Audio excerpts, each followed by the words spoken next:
j'avais souhaité créer un espace de rencontre, un espace d'échange, un espace de réflexion, et que je souhaitais poser cet espace-là tous les mercredis à partir de 22 h, heure de Paris, donc 20 h, heure d'Abidjan. Et cet espace, en fait, je voulais le dédier à la promotion du continent africain. Pourquoi la promotion du continent africain? Parce que nous devons nous célébrer, parce que l'Afrique a tellement de trésors inconnus ou inexploités qu'il serait bon de faire découvrir ces trésors-là. Euh, on parle suffisamment et c'est normal d'en parler. On parle des guerres, on parle du sida, oula, on parle de toutes ces choses-là. Voilà, on parle de toutes ces choses-là, mais c'est bien également qu'on ait des espaces d'échange pour parler de l'Afrique des pharaons, pour parler de l'Afrique des fiers guerriers, pour parler de Carthage, pour parler de l'Empire Sonrail, pour parler de l'Empire Ashanti, pour parler du royaume Moussi, pour parler des pharaons, pour parler de la princesse Yenenga. Il serait bon d'avoir des espaces comme ça qui montrent que l'Afrique n'a pas à rougir de son passé. Il serait bon qu'on puisse se retrouver pour parler de notre passé. Et ça ferait beaucoup de bien à certains d'entre nous qui ne connaissent pas ou qui n'ont pas eu accès à ce genre d'informations. Voilà pourquoi j'ai souhaité créer un espace pour promouvoir et valoriser notre continent. J'ai souhaité également promouvoir notre continent parce que en 2050, nous serons environ entre 2 et 3 milliards d'Africains. Et cette population-là sera jeune, elle sera éduquée parce qu'elle aura été dans de très bonnes écoles, elle aura un pouvoir d'achat et elle aura un fort pouvoir de décision. Et si cette population-là ne se connaît pas, n'a pas appris à s'aimer, à se valoriser, qu'est-ce qu'elle apportera aux autres? Donc pour cela également, j'ai souhaité valoriser notre continent. J'ai souhaité également qu'on puisse parler de ce qui fait notre histoire, ce qui fait que nous sommes africains. C'est-à-dire malheureusement la parenthèse de près de 1000 ans d'esclavage, tout esclavage compris. J'ai souhaité également qu'on puisse parler de la colonisation, de la décolonisation, des indépendances, de nos errances, de nos espoirs ratés, parce que tout ça, ça fait partie de nous. Et toutes ces petites choses ou ces grosses choses, c'est comme on voit, permettent de nous célébrer et permettent de nous apprécier. Et cet espace qui se veut soit hebdomadaire, soit bimensuel, je l'ai appelé Kalikanit. Pourquoi j'ai appelé Kalikanit? Parce que je suis tombée sur un livre que j'aime beaucoup, qui est la Charte du Mondé. Attends, je vous montre cet ouvrage, il est là, donc je vous le montre, voilà, c'est ça, la Charte du Mondé. Et la charte du Mandé qu'on appelle également le excusez-moi, oui, le serment des chasseurs. Voilà, le serment des chasseurs en fait est un livre philosophique et initiatique qui a été promulgué la première fois en 1222. Oui, oui, oui, 1222 pendant le couronnement en fait de Sundiata Keita. C'est un livre qui appelle à la vie, qui appelle à l'amour, qui appelle à la tolérance, qui appelle à la discrimination, qui appelle à la protection des plus faibles. Et je pense que ce livre, c'est la charte des droits de l'homme avant l'heure, en fait. Parce que quand on lit la Déclaration des droits de l'homme de 1945, cet ouvrage n'a rien envié à cette charte-là.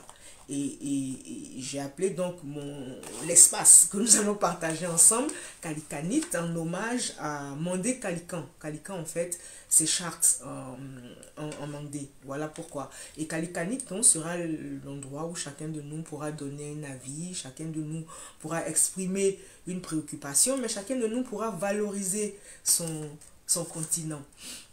Comme je disais, il faut se valoriser aussi parce que quand on part du principe que nous avons des choses à apporter à l'autre, si nous ne nous connaissons pas, nous ne pouvons pas apporter à l'autre puisque nous n'avons pas appris à nous aimer, nous n'avons pas appris à apporter à l'autre ce que nous avons de meilleur. Et nous devons nous valoriser parce que nous avons, malgré tout ce qu'on peut dire, nous, je parle des Africains, avons contribué également à bâtir les autres nations. Et ça, ce n'est pas rien. Que cela se soit fait de gré ou de force, c'est fait. Donc, l'Afrique a contribué à bâtir l'Europe, les États-Unis, et ça, il faut le savoir et il faut se féliciter pour ça. Parce que c'est une bonne chose de fait. Voilà. Le décor ainsi planté, donc espace de valorisation du continent africain, de notre culture, de notre histoire, de nous-mêmes, de nos projets, de ce qui fait la beauté de l'Afrique, de ce qui fait qu'on doit être fier d'être africain. La question qu'il faut se poser, c'est comment est-ce qu'on se positionne en tant qu'Africain? Qu'est-ce qui fait de nous des Africains? Alors, est-ce qu'on est Africain parce qu'on est né en Afrique? C'est-à-dire 30 millions de kilomètres carrés, 400 et quelques poussières. Est-ce que dès qu'on est né là, ça veut dire qu'on est Africain? C'est la question. Auquel cas, si je suis japonais, français ou même guadeloupéen, si je nais en Afrique, dans un pays africain, est-ce que je suis africain? Non, je pense pas. Est-ce que être africain, ça veut dire être noir de peau? Non. Il y a quelques siècles en arrière, peut-être oui. Mais quand on prend en compte l'Afrique du Nord, quand on prend également en compte l'Afrique australe, on ne peut pas dire qu'on est africain et que forcément on est noir.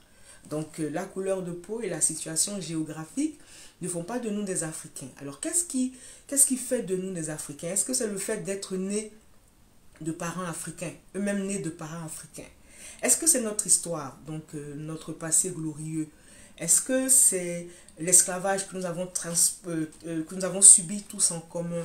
Est-ce que c'est la colonisation? Qu'est-ce qui fait qu'on est africain? Et jusqu'à quel degré, on peut dire qu'on porte l'Afrique en soi? Ça fait partie, enfin, je pose cette question parce qu'il faut, pour se définir comme africain, il faut connaître son identité. Et quand on connaît son identité, on sait qui on est, on sait surtout qui on n'est pas, et on sait ce qu'on peut apporter à l'autre.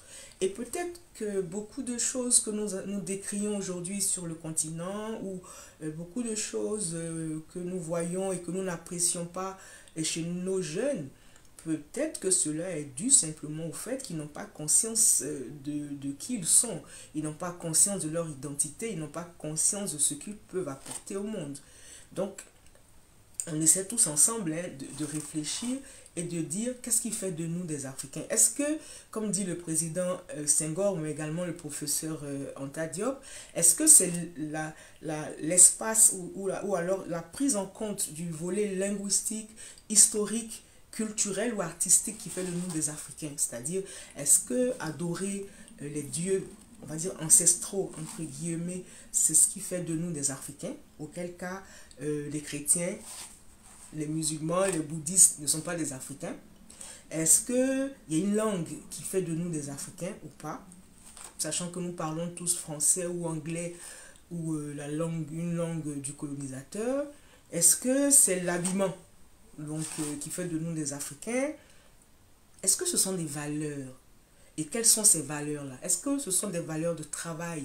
Ce sont des valeurs d'endurance, de résilience, de fraternité, d'hospitalité qui font de nous, des Africains?